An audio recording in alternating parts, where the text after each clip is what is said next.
Soy Octavio Paul, de la Colonia Moderna. A los diferentes lugares que he ido y los he escuchado con mucha atención, la ciudadanía común y corriente, nos preguntamos dónde va a salir una lista de todos esos jueces corruptos, de los magistrados, si es válido que salga esa lista donde nos digan, este dejó salir a este narcotraficante, este dejó salir a tal secuestrador. ¿Sí va a existir esa lista? ¿O cómo nos podemos informar cuáles son los jueces malos, cuáles son los jueces buenos o los magistrados? ¿Dónde podremos acudir a pedir esta información? Esa es mi pregunta. Que formulen las 5. Bueno. Sí. Adelante. Sí, les decía, son 2 rondas de 5. Una vez concluidas las 5 preguntas, darán la respuesta respectiva a los ponentes. Me encanta toda la idea y me parece muy buena. Como dice el presidente, el pueblo es sabio, pero me genera un poco de ruido y de conflicto las comunidades más apartadas, en donde tal vez el crimen organizado podría incidir un poco más en la presión en cuanto al voto para verse beneficiados, como ustedes comentan, ¿no? Pues cada población va a escoger a sus jueces y magistrados. En amplio espectro me encanta la reforma. Yo creo que es muy buena, pero pues me preocupa tal vez ciertas comunidades que podría tal vez incrementarse un poquito y agravarse la situación, porque pues no dudo que sí haya comunidades muy apartadas que se vean presionadas. Gracias. Gracias, compañero. ¿Alguien más? Adelante, Benito. Hola, buenas tardes. Yo soy Benito Sánchez, vengo del Valle Norte. Mi pregunta tiene que ver con usos y costumbres de los pueblos de Oaxaca y de otros estados del país, Veracruz, quizá la zona Totonaca, Chihuahua, la zona rural, o los yaquis de Sonora, que tienen usos y costumbres. Ellos ahí tienen un sistema de justicia. Entonces, ¿qué va a pasar con ese esquema de justicia de las culturas clásicas mexicanas? ¿Cómo se va a abordar en la reforma? Y bueno, finalmente quiero hacer un comentario. Creo que México, con tantos fraudes electorales desde el siglo pasado hasta el más reciente, los más recientes de 2006-2012, pues ha vivido en un esquema de injusticia. Y con todo lo que los abogados aquí nos plantean, nos comentan, decisivamente pues no hemos tenido justicia en México. Eso de que el pueblo pierde todos los casos duele, la verdad duele. Pues el caso de Israel Vallarta es un caso sintomático, o sea, 18 años sin tener un fallo, ni en contra ni a favor. O sea, la justicia en México no es expedita, nos queda debiendo. Muchas gracias.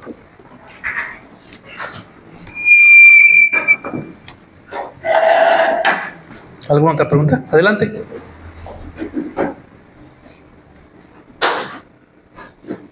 Van 3, ¿no? Sí, van 3. Hola, mi nombre es Carol. Tengo una duda. He estado como en esta parte también de estar recorriendo un poco los foros que se han hecho en los distintos puntos de la ciudad. Y parece que entre más sabemos, más nos indignamos, pero bueno, mi pregunta es la siguiente. A mí me saltó mucho el tema del concepto de reviviscencia, que tiene que ver con el revivir una ley derogada, o sea, una ley que ya se supone que ya no es aplicable y que que los magistrados, o te estoy entendiendo esto, los ministros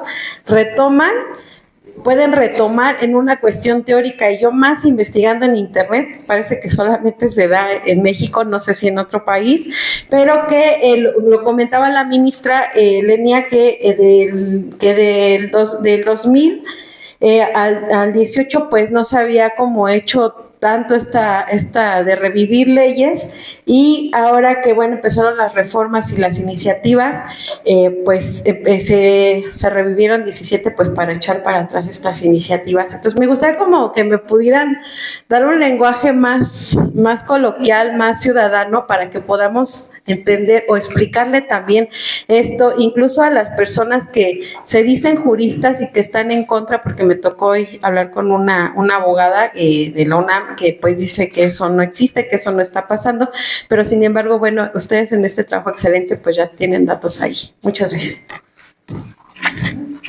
¿Alguien más? ¿Te pregunta? Bueno, damos el uso de la voz a los ponentes para que respondan, así en el orden de las participaciones.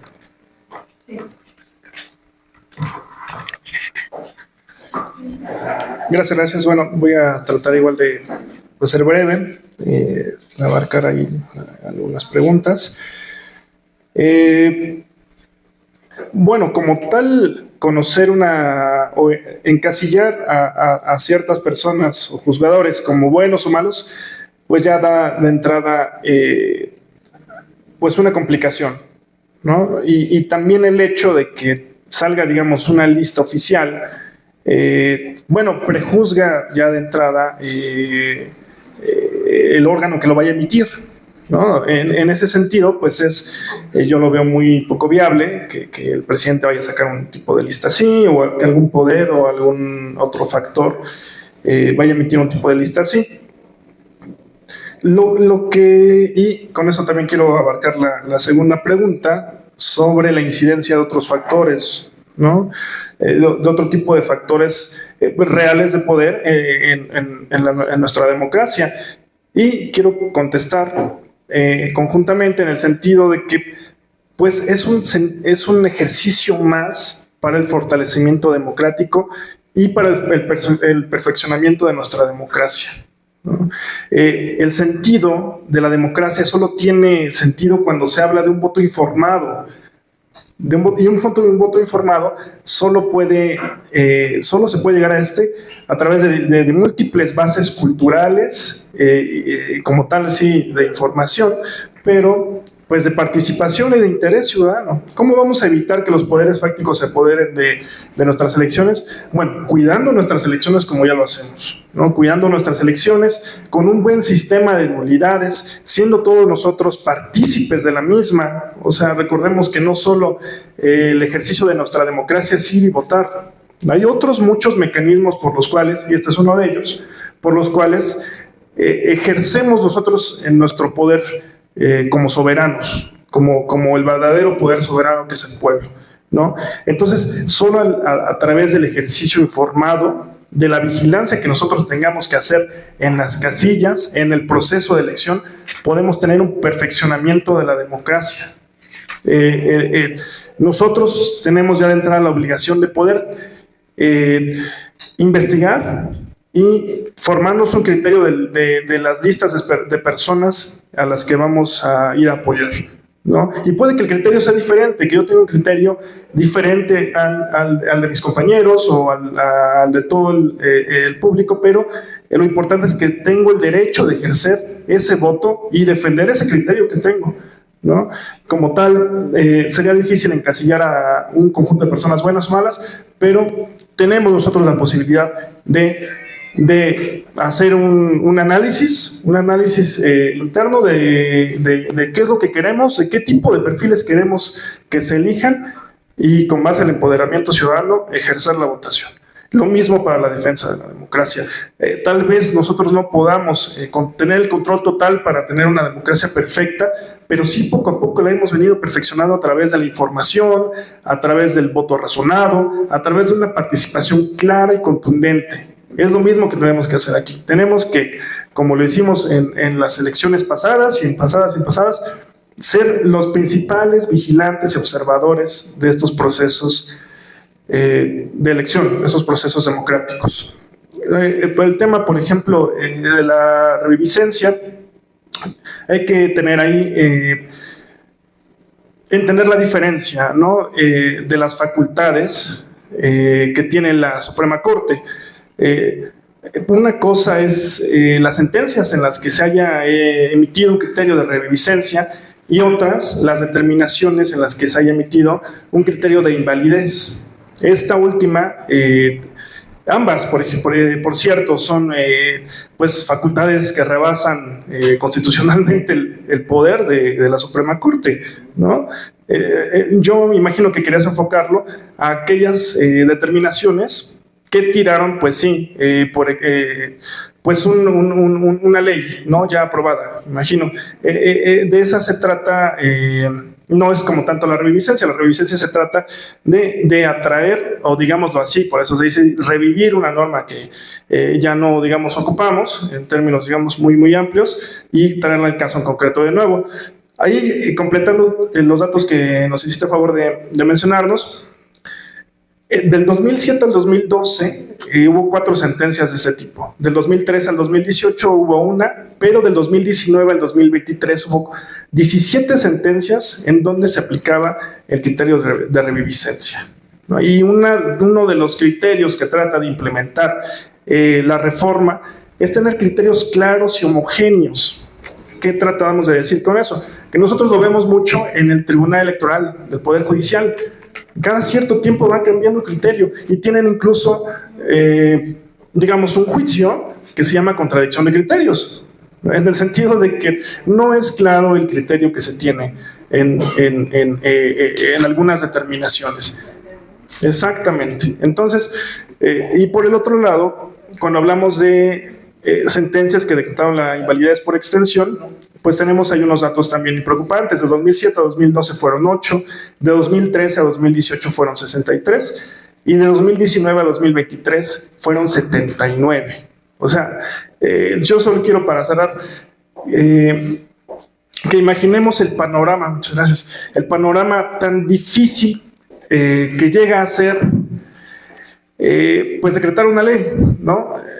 Del proceso legislativo, pues es bastante complejo. Entonces, imaginemos, ya hicimos todos estos foros, ya se movilizó a todo un país, se informó, se logró una mayoría, tal vez con un tipo de consenso, ¿no? En el sentido de que se le hicieron observaciones, se trató de tener ahí los mejores elementos, se logra emitir y luego se decreta una invalidez. O sea, un conjunto de personas decretan la invalidez de una ley que ya lleva años de trabajo, años y un conjunto de esfuerzos, bueno, muy grandes.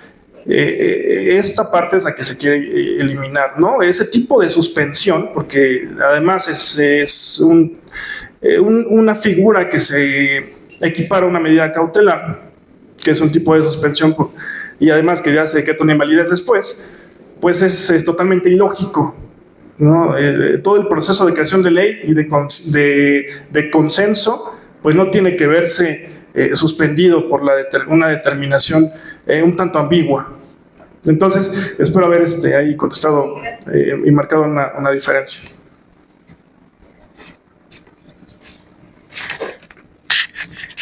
Bien, yo debo confesar que no conocía el término de reviviscencia, no lo había escuchado. Pero me parece muy interesante. Ahorita estaba revisando como el significado de ello, y aunque no lo había escuchado el concepto, pero sí he conocido su aplicación. Y incluso a veces la propia ley contempla este permiso jurídico que se pueden dar los tribunales para inaplicar, al momento de inaplicar una ley, que eso ocurre a partir del caso Radilla, de una modificación constitucional que te permite inaplicar una ley, inaplicar porque fuera inconstitucional, y entonces tomas la ley inmediata anterior, que aunque ya no tiene vida por el proceso legislativo, pero es la que puedes aplicar toda vez que está en ese, no tiene vida, entre comillas, no tiene vida ante el ámbito legislativo, pero constitucionalmente, como está sub judice, está sujeta a discusión la nueva ley, todavía no entra en aplicación en su vida jurídica, y de ahí que se pueda considerar que se toma la vida de la anterior, ¿sí? Sin embargo, esto es algo que no ocurría. Hace rato yo les decía, pues el poder judicial estaba sujeto totalmente al poder ejecutivo, y si estaba sujeto a él, pues ¿cómo se le iban a poner al brinco a quien los puso? ¿Cómo iban a cuestionar a quien le debían la chamba, ¿no? Y bueno, pues es parte de la incongruencia, porque ellos dicen ahora, el Poder Judicial, queremos un Poder Judicial autónomo. ¿Autónomo de qué? O sea, perdón, pero antes tenía todo menos autónomo. Antes eran totalmente obedientes al Poder Ejecutivo, o cuando menos al Poder Legislativo, los senadores que los pusieron. No tenían nada de autonomía. Ahora van a tener todo porque ahora se van a deber al pueblo. Lo que no quieren más bien y lo que les pesa es el cambio de régimen. Me parece que el tema de fondo, y creo que con esto contestaríamos la mayoría de las preguntas, es que entender que este se trata de un cambio de régimen. Anteriormente el régimen consistía en que había un poder que le daba la superioridad al poder presidencial.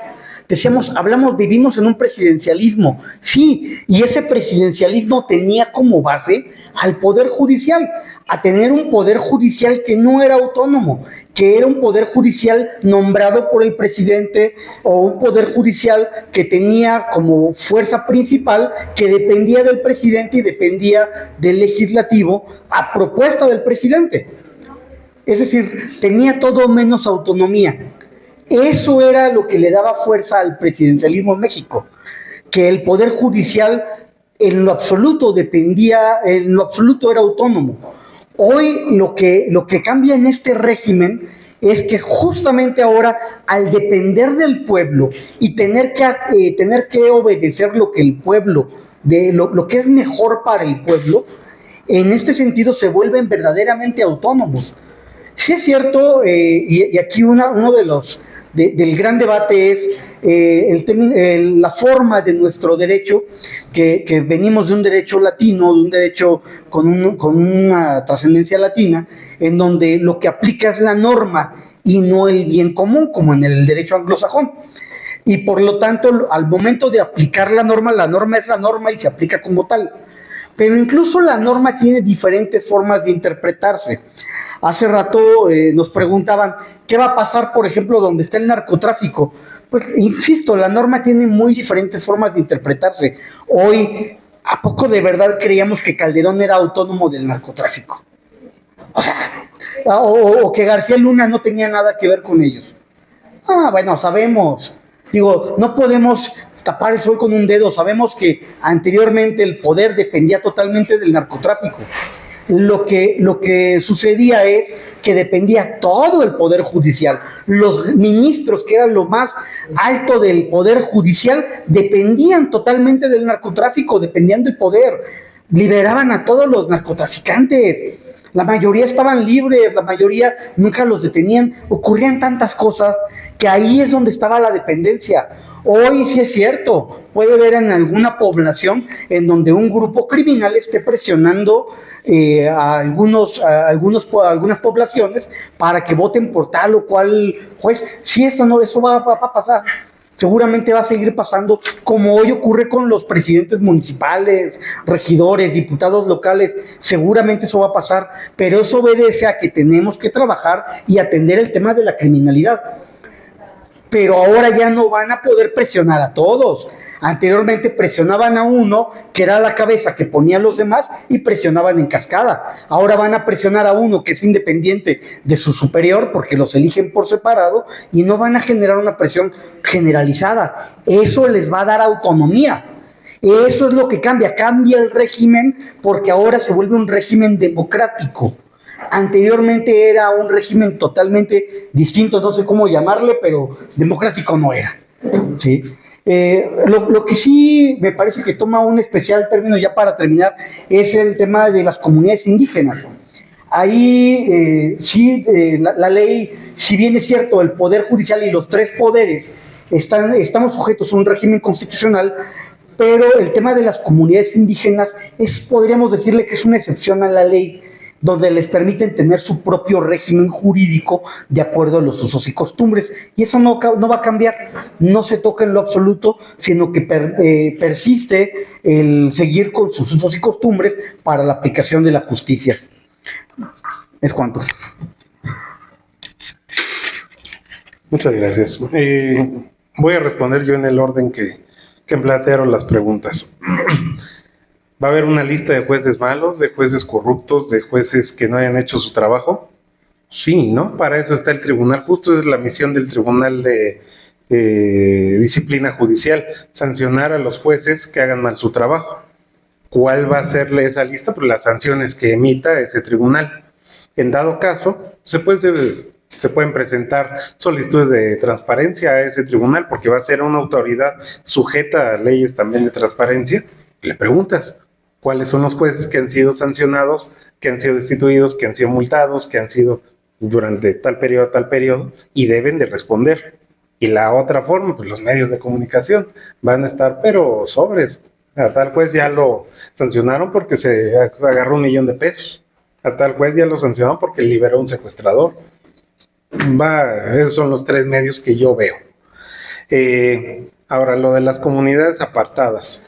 Si el crimen incide, ahí hay 2 cosas. Uno, los jueces que se van a elegir en lo local, porque en lo federal es muy difícil. En lo federal es prácticamente imposible. Imaginen un juez de distrito. Son, me parece, 756 jueces de distrito contra 127 millones de habitantes.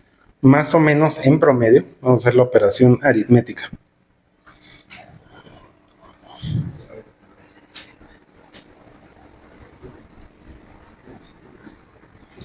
Cada juez de distrito va a ser electo en promedio por, nada menos, como por 150,000 personas.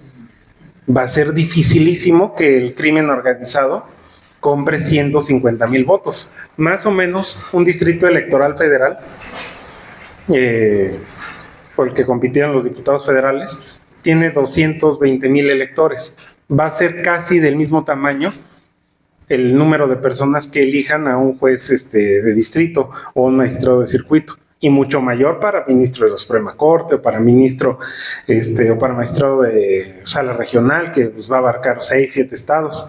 Entonces yo veo difícil la intervención del crimen organizado en lo federal. Ahora bien, en lo local, y me llamó la atención porque es una zona que yo sí conozco y alguien mencionó, Papantla. Papantla es un distrito judicial que tiene en lo local, quiero aclarar, en lo local, un solo juez civil y un solo juez penal, que abarca Papantla cabecera y otros 8 municipios: Sosocolco, Coxquihui, Chumatlán, Coahuitlán, Espinal, Coyutla, son 9, no me acuerdo ahorita de todos. Tendría que comprar gente en esos 9 municipios, porque ese juez es el que determina para Papantla y toda la sierra del Totonacapan. Entonces no es como tan fácil andar comprando a todos, número 1. Y número 2, acordémonos que la Constitución dice que no va a haber financiamiento público ni privado. Todo va a ser bajo elección. También toda la campaña va a ser basada en tiempos de radio, televisión, medios de comunicación que tenga el Estado y que les pueda proveer. En esos lugares muy alejados, pues será vía radio. No va a haber de otra. Este tema de usos y costumbres, pues también harán campaña dentro de esa circunscripción, pero el juez que ahorita opera, o sea, no es como que se van a crear juzgados nuevos. Los jueces que ahorita operan son los jueces que van a ser sustituidos, digamos, por esta reforma. Entonces, si es el juez quinto de lo civil, pues va a ser el mismo juez quinto de lo civil, nada más que va a ser electo dentro de la circunscripción geográfica bajo la cual actualmente operan. Por ejemplo, el caso de Oaxaca, que son 570 municipios, de los cuales más o menos 100 son por elección popular y los otros 400 son por usos y costumbres. Sí, pero son municipios muy chicos, son municipios de menos de 1,000 habitantes. De hecho, la gran mayoría son municipios de menos de 200 habitantes. El 50% de la población se concentra en Oaxaca capital y su zona metropolitana. Caso, por ejemplo, como en Nuevo León, Monterrey, de los 5 o 6 millones de habitantes, tiene como 3, 4. Yucatán, Mérida, tiene 2,5 millones de habitantes. Mérida y la zona metropolitana de los como 3,200. Entonces lo que va a terminar siendo es que las zonas donde hay pocas personas, pues va a haber pocos jueces y son los que van a elegir. Pero va a ser bajo la circunscripción geográfica que actualmente tienen, no es como que se vayan a crear nuevos. Entonces, pues, si pueden elegir a su diputado federal, pues pueden elegir a su juez. generalmente este tema de usos y costumbres es más para elegir autoridades equivalentes a presidentes municipales. Entonces, no le veo ahí gran complicación a cómo se puede elegir. Por otra parte, el tema de reviviscencia, que creo que fue en el que más se concentraron, esto nace de una jurisprudencia que se creó en 2008. Esta jurisprudencia propia del Poder Judicial se autodieron el poder intérprete de la Constitución y de poder decir, hey, Poder Legislativo, tú estás mal, hey, Poder Ejecutivo, no debiste haber pasado esto, no lo debiste haber vetado. Como ellos se dotaron de ese poder de interpretar la Constitución, también se dotaron de este poder de revivir disposiciones anteriores. ¿Y por qué la reviven? Justo como dijo aquí mi compañero, porque al estar en cuestión, al estar en conflicto, si una ley, vamos a pensar sobre quién debe llevarse este vaso, está en conflicto, y yo digo que yo, y la ley dice que no, y ya anularon esa ley, pues bueno, sigo siendo yo, más o menos desde el principio. Si ya anularon la disposición actual, pues tiene que haber algo que lo norme, y lo que fue derecho positivo, aunque ya no esté vigente, es lo que opera. Derecho positivo, hay que recordar, así como principio general, es el derecho que fue aprobado bajo el procedimiento legislativo que se debe, y vigente, pues es el positivo, que actualmente sí opera, y el otro pues no opera, pero adquiere cierta vida derivado de que no hay una disposición que regule actualmente pues la situación fáctica de la que estemos hablando.